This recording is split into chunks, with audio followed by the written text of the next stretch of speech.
मदनी हजरात से बहुत हमारा गुजारिश है कि आपसे हजरत ने भी गुजारिश की है, बालून के जरिए गुजारिश हुई है, और आपसे मैं फिर गुजारिश कर रहा हूँ कि नारे ना लगाए, हिंदुस्तान जिंदाबाद, हिंदुस्तान जिंदाबाद, हिंदुस्तान का रोमान जिंदाबाद।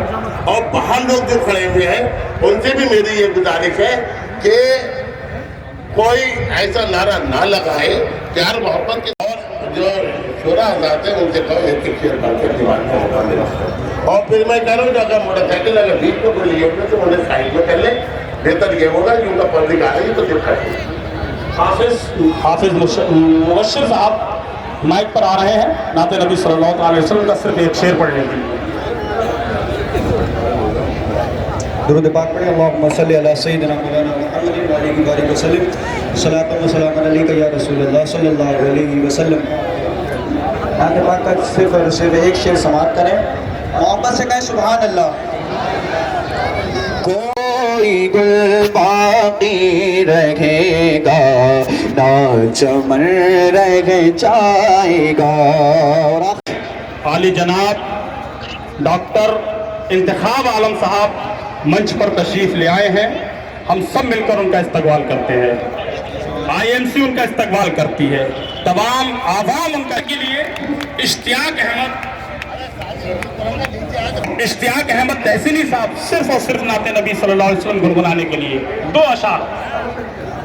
अस्सलाम वालेकुम व रहमतुल्लाह। दूसरे बात पढ़ लें। अल्लाह रब्बु मोहम्मद की बहुत बहुत शुक्रिया, बहुत बहुत शुक्रिया। अब आपके सामने बिना किसी ताखीर हजरत में खाना जंगी होगी, गृह युद्ध होगा, और गृह युद्ध मैं अपने देश में किसी भी हाल में नहीं होने देना चाहता। हमारे देश में गृह युद्ध नहीं होना चाहिए। अच्छाई और बुराई की लड़ाई होनी चाहिए, और अच्छाई और बुराई की लड़ाई हमेशा होती रहेगी, और बुराई इसी तरह लोगों को बताई जाती रहेगी। आज फैसला हमारे हिंदू समाज को करना है, खास तौर से कि अच्छा कौन है और बुरा कौन है। अब अपनी अच्छाई तुम्हें ये साबित करनी है। लंबी तकरीर नहीं करूंगा, मेरी तबीयत भी ठीक नहीं है, डॉक्टर की इजाज़त भी नहीं है। अब मैं तुमसे सिर्फ इतनी सी दरख्वास्त करना चाहता हूं कि जिसने सब्र और सुकून से अमन और अमान के साथ आए हो, इसी तरह मैंने तो कहा था कि मेरे प्रोग्राम में आओगे तो सवाब पाओगे। ये तो सवाब का काम है। अल्लाह की राह में गर्दन कटाने निकले हैं और दावत दे रहे हैं। अभी एक बार हम फिर ये दावत दे रहे हैं कि ऐ हुकूमत, ऐ बेईमान हुकूमत, तू या तो अपने उन आतंकवादियों गुंडों को भेज, हमें कत्ल करवा दे, या योगी जी अपनी पुलिस को भेजो, हमें गोलियों से भुनवा दो। हम तैयार खड़े हैं,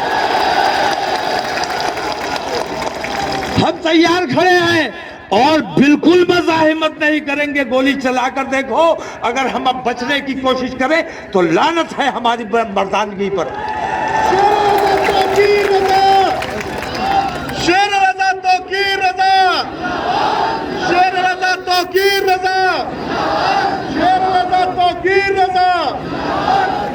सरफरोशी की तमन्ना अब हमारे दिल में है, देखना है जोर कितना बाजुए कातिल में है।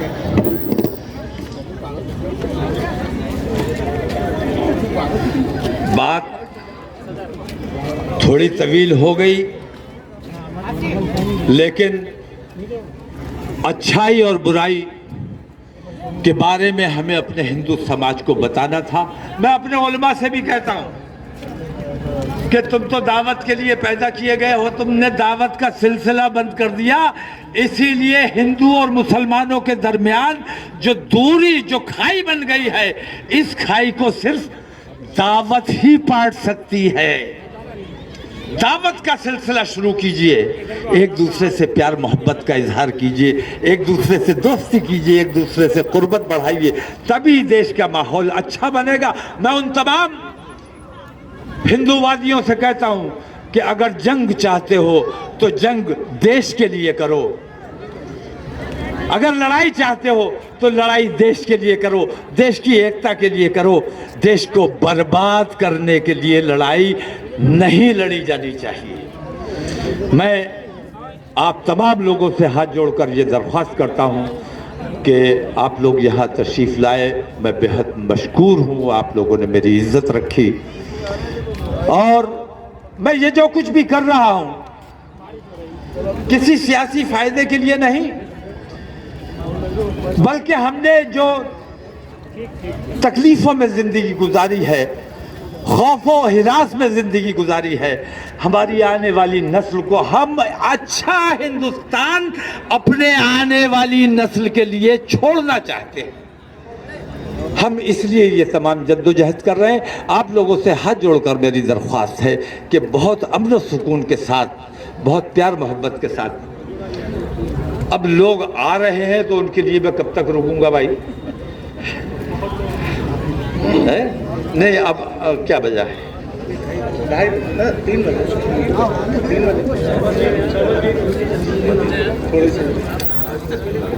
और ख़ास तौर से ज़िला प्रशासन और ज़िला पुलिस का मैं शुक्रिया अदा करना चाहूँगा कि उन्होंने जो वादा किया था उस पर अमल किया।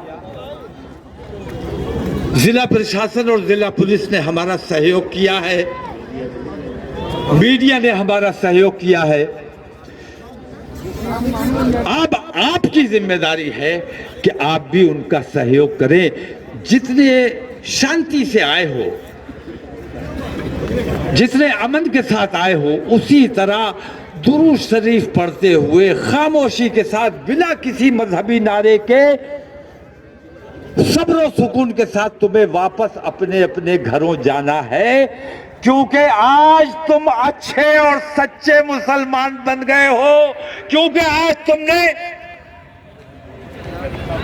जो तुम कल थे और जो तुम आज हो, उसमें इतना बड़ा फर्क आया है कि आज तुम अपने देश और अपने दीन के लिए गर्दन कटाने के लिए आए हो। तो आज से तुम बिल्कुल नए और सच्चे और अच्छे मुसलमान बन गए। अब अगर तुम अच्छे मुसलमान बने रहना चाहते हो तो इतना मैं तुमसे जरूर कहूंगा कि आज के बाद शराब मत पीना।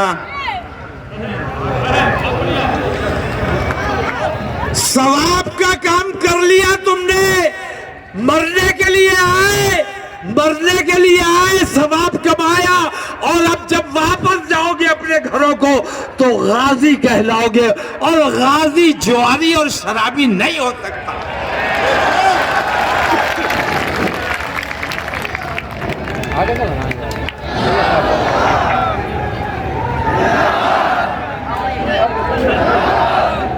मैं कहता हूं, मुसलमान अगर वाकई मुसलमान बन जाए, जैसा मुसलमान हुआ करता था, जैसा ईमानदार लोग कहते थे। मैंने बहुत बार ये बात कही है कि मैं बचपन में सुनता था, लोग कहते मुसलमान होके झूठ बोलता है, मुसलमान होके झूठ बोलता है। आज वही लोग कहते हैं मुसलमान है इसीलिए तो झूठ बोलता है, मुसलमान है इसीलिए तो बेईमानी करता है। वैसे मुसलमान बन जाओ। आज तुम मर चुके हो, जो तुम कल थे वो आज नहीं हो, क्योंकि कल वाला जो तू कल वाला था वो आज मर चुका। ये समझ ले कि तू शहीद हो चुका। आज से तू गाजी बनकर जिएगा, क्योंकि तू मौत के मैदान से बाइज्जत और बावकार तरीके से अल्लाह तबारक हुआ। मैं कहना ये चाहता हूँ कि अच्छाई और बुराई के दरमियान हमेशा जंग होती रही है, और इस जंग को कोई नहीं रोक सकता। ये जंग होती रहनी चाहिए, रहती दुनिया तक ये जंग जारी रहेगी। लेकिन तय हमारे हिंदू समाज को आज ये करना है कि असल में अच्छा कौन है और बुरा कौन है। अगर हम बुरे हैं तो ये बताओ, हम अपने देश के लिए मरने आए हैं, अपने मजहब के लिए मरने आए हैं, अपने रसूल की अजमत पर जान देने के लिए आए हैं, और वादा करते हैं हाथ उठाकर कि हमें मारो, हम तुम्हारा हाथ नहीं पकड़ेंगे, हम तुम्हें रोकेंगे नहीं।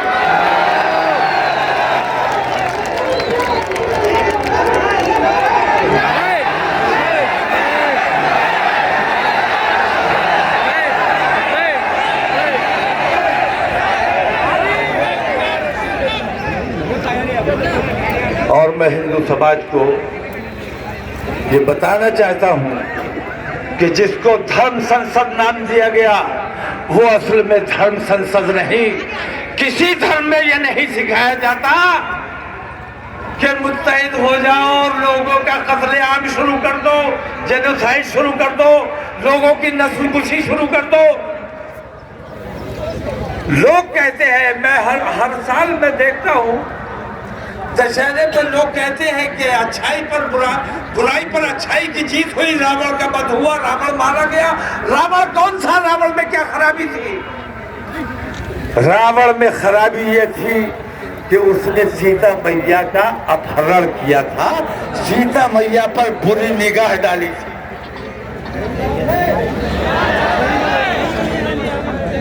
उसके दिल में महिलाओं के लिए सम्मान नहीं था, उसके दिल में महिलाओं के लिए सम्मान नहीं था। मैं पूछता हूं कि अगर रावण बुरा था, उसका वध राम जी ने किया, तो क्या राम भक्तों की आज ये जिम्मेदारी नहीं है कि आज जो महिलाओं को अपमान करते हैं, जो बुरी ऐप बनाते हैं, भाई ऐप बनाते हैं, मुसलमान की बहु बेटियों की बेइज्जती करते हैं, फॉर सेल लिखते हैं, क्या ये रावण के भक्त नहीं है? ये अपने आप को राम भक्त कहते जरूर है, लेकिन असल में ये रावण के वंशज है। इन रावण के वंशजों का वध करना ये राम भक्तों का काम है। राम भक्त आप अपने यहाँ तलाश करो, कौन राम भक्त है और कौन रावण। ये तो बात मुझे अपने हिंदू भाइयों से कहनी थी। मेरी तबीयत ठीक नहीं है, मुझे डॉक्टर ने भी मना किया है जाना ना बोलूं, लेकिन आज मैं सर पे कफन बांध के आया हूं और मेरा ये सारा मजमा ये लड़ने नहीं आया है, हम बल प्रदर्शन करने नहीं आए हैं, हम अपनी ताकत दिखाने नहीं आए हैं, बल्कि अपने देश के लिए, देश की एकता के लिए, देश की अखंडता के लिए हम अपनी जान कुर्बान करने के लिए आए हैं। वाकई अगर हमारे खून से तुम्हारी प्यास बुझती है तो हम अपना खून देने के लिए तैयार हैं। अब फैसला तुमने करना है कि जो मरने के लिए तैयार है अपने देश पर, अपने देश की एकता के लिए, अपने देश के भाईचारे के लिए, अपने देश के अमन और अमान के लिए, वो बुरा है या वो बेईमान जो महिलाओं का सम्मान नहीं करते, लोगों को कत्ल करने की बात करते हैं और खुद को कहते हैं देश प्रेमी। मैं पूछता हूं, क्या वो देश प्रेमी हो सकता है जो अपने ही देशवासियों के 20 लाख लोगों का कत्ल करने की बात करे? लड़ने का तुम्हें बड़ा शौक है, हमें पता है। लड़ने की बात कर सकते हो, लड़ नहीं सकते। लड़ाई तो हमारे खून में है, हम पैदाइशी लड़ाकू हैं। लड़ना है, लेकिन हम तुमसे नहीं लड़ना चाहते, क्योंकि तुम हमारे देश के नागरिक हो, तुम हमारे अपने देश के, हमारे हिंदुस्तानी भाई हो। हम तुमसे नहीं लड़ना चाहते। अगर लड़ना है तो चलो, देखें तुम्हारी बहादुरी। चलो चाइना के बॉर्डर पर,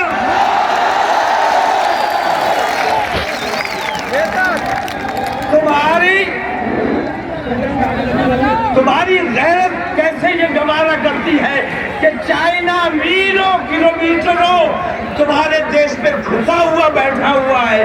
चाइना, मैं बताता हूं, मैं तो हुकूमत से मांग करता हूं, मेरे ये 20,000 नौजवान आए हैं, मेरे ये 20,000 नौजवान सर पे कफन बांध के आए हैं अपनी जान देने अपने देश के लिए।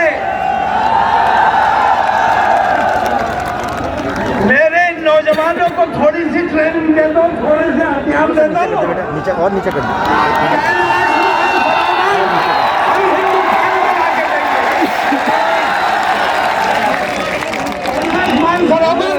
चीन ने कब्जा कर रखा है, हम अपने हिंदुस्तानियों को भेंट करने के लिए तैयार हैं। लड़ना है, लड़ना चाहते हो चलो, पाकिस्तान चलते हैं, चलो पाकिस्तान। पाकिस्तान पाकिस्तान करके मुसलमानों को डराने वालों, हमें ट्रेनिंग दो, हमें हथियार दो, फौज को बुला लो। हमारे ये 20,000 नौजवान इंशाअल्लाह पाकिस्तान को अगर हिंदुस्तान में शामिल न कर दे तो हम अपने देश से प्यार करने वाले लोग हैं, तुम्हारी तरफ दगाबाज और बेईमान नहीं है। मैं ये बात आज इसलिए कह रहा हूँ, और मैंने ये बात पहले भी कही है, शोर नहीं बचाओ गई, बात जो कह रहा हूँ समझ जा रही है, ठीक लग रही है। मैं हुकूमत को ये बता देना चाहता हूँ, मैं अपने आम हिंदू भाई को ये बता देना चाहता हूँ कि रोज कुरान की बेहुरमती होती है, हम सब्र करते हैं। रोज रसूल आदम की शान में गुस्ताखी होती है, हम सब्र करते हैं। खून के आंसू हो रहे हैं, खून के घूंट पी रहे हैं, उससे चिल्ला रहे हैं, सब्र कर रहे हैं। हमारी बहन बेटियों की इज्जत आबरू से खिलवाड़ किया जाता है। हमारी बहन बेटियों को कहा जाता है अपने नौजवानों से कि इनकी बेटियों को वर्ग लाओ, बहकाओ, भगा कर लाओ। शर्म नहीं आती, शर्म नहीं आती। खून के आंसू से है, उनका घूम पी के रह जाते हैं, क्योंकि हम अपने मुल्क में अमन और मान चाहते हैं। लेकिन अब हमारे सब्र का पैमाना टूट चुका है, अब सब्र का पैमाना टूट चुका है। मैं गांव-गांव जाता हूँ, बस्ती-बस्ती देखता हूँ, मैं देखता हूँ मेरे नौजवानों के दिलों में कितना गुस्सा पनप रहा है। मैं डरता हूँ उस वक्त से जिस दिन मेरे नौजवान ये गुस्सा फूट पड़ा, जिस दिन मेरा नौजवान मेरे कंट्रोल से बाहर आ गया, जिस दिन मेरा कंट्रोल इन नौजवानों पे से खत्म हो गया। मुझसे बहुत लोग कहते हैं भैया तुम तो बुज़दिल हो गए, तुम तो कुछ करना ही नहीं चाहते, लेकिन मैं कहता हूँ कि पहले मैं मरूंगा, बाद में तुम्हारा नंबर आएगा। मुझे उस वक्त से डर लगता है, अपने हिंदू भाइयों से खास तौर से कह रहा हूँ, मुझे उस वक्त से डर लगता है जिस दिन मेरा ये नौजवान कानून अपने हाथ में ले लेगा। जिस दिन ये नौजवान बेकाबू हो गया और कानून अपने हाथ में लेने पर मजबूर हो गया, तो तुम्हें हिंदुस्तान में कहीं पनाह नहीं मिलेगी। हिंदुस्तान का नक्शा बदल जाएगा। हमारे अंदर हम लड़ाके, पैदाइशी लड़ाके हैं अल्हम्दुलिल्लाह। अपने मजहब के लिए, अपने मुल्क के लिए हमें हमारे रसूल ने बताया है कि अपने मुल्क से मोहब्बत करो। हम इसलिए अपने हिंदुस्तान से मोहब्बत करते हैं।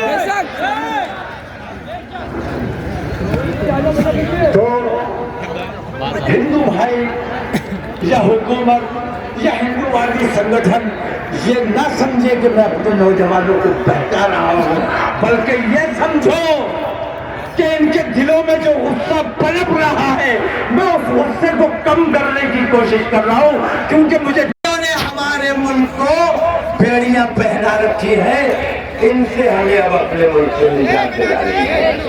तो इस जंग आजादी में मुझे अपने हिंदू भाइयों का भी साथ चाहिए, अपने मुसलमान भाइयों को, अपने तमाम देशवासियों का साथ चाहिए। साथ ही मैं जिला पुलिस से ये कहना चाहूँगा, मुझे यकीन है कि जिस तरह आपने हमारा सहयोग किया है उसके लिए हम तहे दिल से आपके शुक्रगुजार हैं, लेकिन हमारे आवाम ने भी बहुत सहयोग किया है और अभी वापस जाने में इनको तकरीबन 1 घंटा लग जाएगा।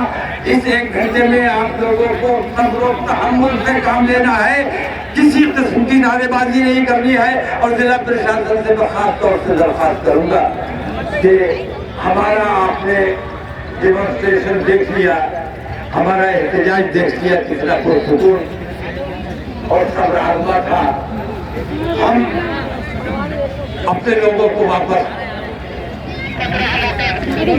घर भेज रहे हैं, लेकिन जिला प्रशासन ने, जिला पुलिस ने अगर उम्मीद नहीं है, लेकिन अगर कुछ लोगों पे मुकदमा पेशने की कोशिश की या बताने की कोशिश की, जिसका मुझे यकीन नहीं है, क्योंकि मैंने देखा है कि बरेली का कुछ बहुत आयरिक सोच रखता है, बेईमानों की सोच नहीं रखता है, क्योंकि बहरहाल ये भी इंसान है।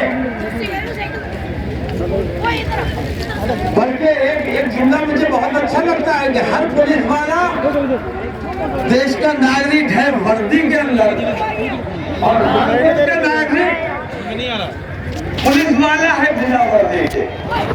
तो उनको भी अपना भाई समझो, और मुझे यकीन है कि किसी मुकदमेबाजी है, और अगर ऐसी कोई नौबत आती है तो कानपुर बात में करेंगे, सरकार करेंगे।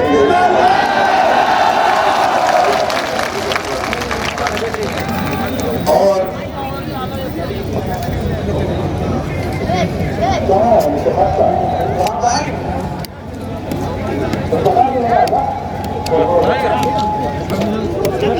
तो चलते चलते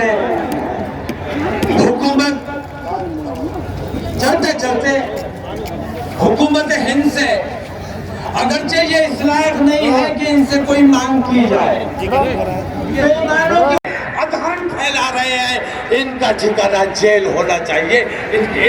इनकी हुकूमत अगर करती है तो हिंदू कल ऐसे अधर्मियों के साथ खड़ा नहीं होगा, और ऐसी हुकूमत को मुंह तोड़ जवाब दिया जाएगा। अस्सलाम वालेकुम, खुदा हाफिज। मैं आप तमाम लोगों की जान, माल, इज्जत और आबरू सब खुदा रसूल के सुपुर्द करता हूँ और हाथ जोड़ के दरख्वास्त करता हूँ, अल्लाह के वास्ते अमन के साथ